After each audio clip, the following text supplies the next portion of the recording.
ये रिसिप्ट है 22.84 लाख करोड़ का।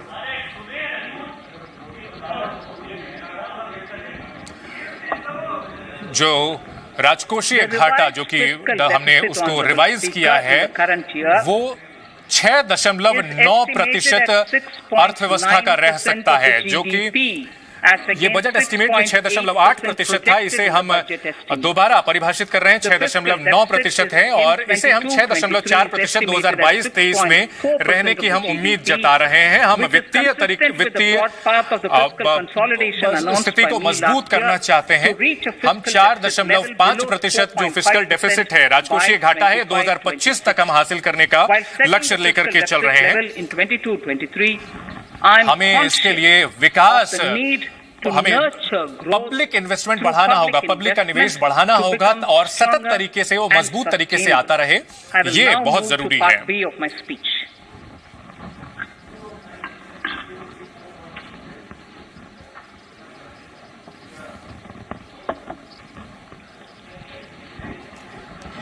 प्रत्यक्ष टैक्स की अगर बात की जाए, माननीय स्पीकर महोदय, हम इस मौके का फायदा उठा करके हम सभी टैक्स पेयर को धन्यवाद देना चाहते हैं जिन्होंने सरकार का हाथ मजबूत करने में अहम भूमिका निभाई है और अपने साथी नागरिकों को इस जरूरत के वक्त में मजबूती प्रदान की है, सहायता की है। हम महाभारत से कुछ शब्दों का उद्धरण करना चाहते हैं। हम सही वक्त पर ये कहना चाहते हैं। However, the substance of it is the king must make arrangements. ये कहा जाता है कि राजा को जनता के हित के लिए धन को उपलब्ध कराना होता है, जिसके साथ साथ धर्म के हिसाब से कर लेना चाहिए और धर्म के हिसाब से चलना चाहिए। महाभारत के शांति पर्व में यह कहा गया है। श्लोक 72 में यह उद्धृत किया गया है। हम अपने पूर्वजों की ओर से लिखे गए तथ्यों के आधार पर हम समझदारी से कदम उठाना चाहते हैं और इस बजट में हम जो हमारा नीति है उसका ऐलान करना चाहते हैं, टैक्स रिजीम का। हम और भी सुधार लाना चाहते हैं और हमारी सोच ये है कि एक भरोसेमंद टैक्स रिजीम की स्थापना कर सकें। इसे हम सरलीकृत करना चाहते हैं टैक्स सिस्टम को, ताकि जो लोग हैं वो खुद से टैक्स देने के लिए आगे आएं और किसी भी तरह की मुकदमेबाजी कम हो। हम नए अपडेटेड रिटर्न को लाना चाहते हैं। भारत बहुत तेजी से तरक्की कर रहा है और लोग जो है अलग अलग तरीके से वित्तीय ट्रांजैक्शन कर रहे हैं। हमने एक मजबूत ढांचा उपलब्ध कराया है टैक्स पेयर्स के लिए और इसी संदर्भ में कुछ टैक्स पेयर जो है, टैक्स दाता, ये एहसास कर सकते हैं कि उन्होंने हो सकता है कि अपनी कमाई की गणना करने में थोड़ी गलती कर रही हो और ऐसी गलतियों के सुधार के लिए हम उन्हें एक नया उन्हें मौका दे रहे हैं, जिसमें फाइल एंड अपडेटेड रिटर्न का मौका होगा। अतिरिक्त टैक्स वो पे कर सकते हैं। ये अपडेटेड रिटर्न 2 साल तक फाइल किया जा सकता है। जो रिलेवेंट असेसमेंट ईयर होता है उससे 2 साल तक भरपाई की जा सकती है। जो भी करदाता चाहते हैं कि अपनी गलती का सुधार करें वो इससे कर सकते हैं। मौजूदा हाल की अगर बात की जाए कि अगर जो इनकम टैक्स डिपार्टमेंट है उसको मिलता है कि कोई असेसी उसकी रकम कोई उसने नहीं बताई है, तो इसमें बहुत न्यायिक प्रक्रिया में चला जाता है जिसमें काफी लंबा वक्त लगता है। और अब हम चाहते हैं कि एक भरोसा बहाल हो। इसके लिए जो करदाता है वो खुद ही ये एहसास करे कि उससे थोड़ी गलती हुई है या चूक हुई है, वो इस सुविधा का लाभ उठा सकता है। और इसका जो पूरा विस्तार है वो फाइनेंस बिल, वित्तीय कानून बिल में दिया जाएगा और इसमें स्वैच्छिक तरीके से अनुपालन कर सकते हैं, यानी आप खुद से आगे बढ़कर के ये कदम उठा सकते हैं। Reduced alternative minimum tax rate cooperatives के लिए जो टैक्स है उसमें टैक्स कम देना हो, उन्हें फिलहाल कोऑपरेटिव्स को 18.05% की दर से उन्हें टैक्स देना पड़ता है। हालांकि जो कंपनियां हैं जो वैकल्पिक सबसे कम टेस्ट है टैक्स है उन्हें 15% लगता है। तो ऐसे में सबको बराबरी का मौका सके, कोऑपरेटिव सोसाइटी और कंपनियों को भी बराबरी का मौका मिल सके, इसलिए हम चाहते हैं कि अब कोऑपरेटिव सोसाइटीज को भी 15% की दर से टैक्स देना होगा। माननीय स्पीकर महोदय, इसके अलावा हम ये भी प्रस्ताव देते हैं कि जो सरचार्ज कोऑपरेटिव सोसाइटीज पर लगता है वो फिलहाल 12% है, उसे घटाकर 7% किया जाए। ये उनके लिए होगा जो कि 1 करोड़ से 10 करोड़ तक उनकी कमाई होगी। उन्हें अब 12% से घटाकर 7% तक टैक्स देना होगा। इससे कोऑपरेटिव सोसाइटीज को फायदा होगा, साथ ही साथ जो कृषक वर्ग हैं उनको फायदा मिलेगा। जो टैक्स छूट मिलेगी जो कि दिव्यांग है उन्हें दिया जाएगा।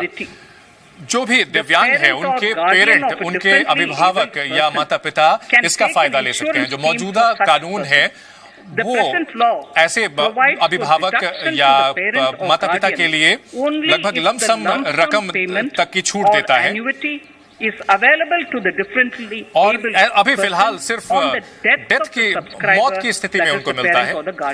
लेकिन अभी जो दिव्यांग डिपेंडेंट है उन्हें जब जरूरत पड़े अपने माता पिता या अभिभावक के जीवन काल में अगर उन्हें जब जरूरत पड़ती है तो इसके लिए हम प्रस्ताव करते हैं कि उन्हें एक साथ या लमसम अमाउंट जो है दिव्यांग लोगों के लिए वो अपने माता पिता और अभिभावक के जीवन काल में ही उन्हें मिल सकता है। वो 60 साल की उम्र जब उनकी हो जाती है तो जो दिव्यांग है उन्हें एक मुश्त रकम मिलेगी। राज्य सरकार के और केंद्र सरकार के कर्मचारियों के बीच एक समान हो, हम समानता लाना चाहते हैं। सरकार ने 14% पेंशन सिस्टम में जाता है, एनपीएस में जाता है केंद्र सरकार के कर्मचारियों का। हालांकि इस तरह के जो डिडक्शन होती है वो लगभग वेतन के 10% तक होता है। ये राज्य सरकारों की स्थिति में 10% तक जाता है। तो हम केंद्र और राज्य सरकार के जो कर्मचारी हैं उनको बराबरी का मौका मिले, इसके लिए हम ये छूट का जो दायरा है, टैक्स का छूट का दायरा जो है वो 10% से बढ़ा करके 14% तक करना चाहते हैं। राज्य सरकार के वो कर्मचारी जो कि एनपीएस में अपना योगदान देते हैं वो इसका फायदा ले सकते हैं, जिससे कि सामाजिक सुरक्षा मिलेगी राज्य सरकार के कर्मचारियों को भी। तो राज्य सरकार के कर्मचारियों को भी अब केंद्र सरकार के कर्मचारियों के बराबर फायदा होगा। जो स्टार्टअप हैं उनको क्या हम इंसेंटिव देना चाहते हैं। स्टार्टअप्स बहुत तेजी से आगे बढ़े हैं और हमारी अर्थव्यवस्था की विकास दर के लिए उन्होंने वाहन का काम किया, चालक का काम किया है, कई गुना बढ़े हैं। पिछले कुछ सालों में भारत में कई गुना स्टार्टअप बढ़े हैं। एलिजिबल स्टार्टअप्स established before 31/3/2020 मार्च 2022 से पहले जो स्टार्टअप की स्थापना की गई है उन्हें लगातार 3 साल तक छूट दी गई है। उनको उनके निर्माण के 10 साल तक के लिए ये छूट दी गई है और महामारी को ध्यान में रखते हुए हम उनका निर्माण का जो वक्त है, जो उनकी स्थापना का वक्त है, उनको 1 साल और बढ़ाते हैं। यानी 31 मार्च 2023 तक ये सीमा हम बढ़ा रहे हैं। वो टैक्स छूट का फायदा ले सकते हैं। स्टार्टअप्स के लिए टैक्स छूट का समय जो है वो हमने 2023 तक बढ़ा दिया है। नए स्थापित हुए मैन्युफैक्चरिंग कंपनियों के लिए जो हम छूट देना चाहते हैं, हम चाहते हैं कि वैश्विक स्तर पर प्रतिस्पर्धी माहौल बने और इसके लिए जो कुछ घरेलू कंपनियां हैं उनको 15% की छूट हमने दी थी। नई जो स्थापित कंपनियां थी उनको हमने ये छूट दी थी और हम इसके लिए जो आखिरी वक्त है, जो उत्पादन बढ़ाने की क्षमता है 115B sub clause A B के तहत उसे हम बढ़ा करके 31 मार्च 2024 तक के लिए हम ये छूट की अवधि बढ़ा रहे हैं।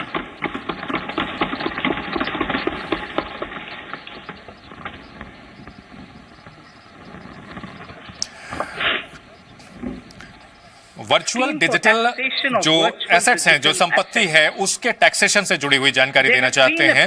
वर्चुअल डिजिटल जो ट्रांजैक्शन है उसमें काफी इजाफा हुआ है। इसमें बहुत बड़े पैमाने पर ट्रांजैक्शन किया गया है और ऐसे में अब इसके लिए टैक्स व्यवस्था करना बेहद जरूरी है। इसके साथ साथ वर्चुअल डिजिटल जो संपत्ति है उसके लिए हम प्रस्ताव दे रहे हैं कि इससे जो भी इनकम होती है, जो भी कमाई होती है वर्चुअल डिजिटल एसेट के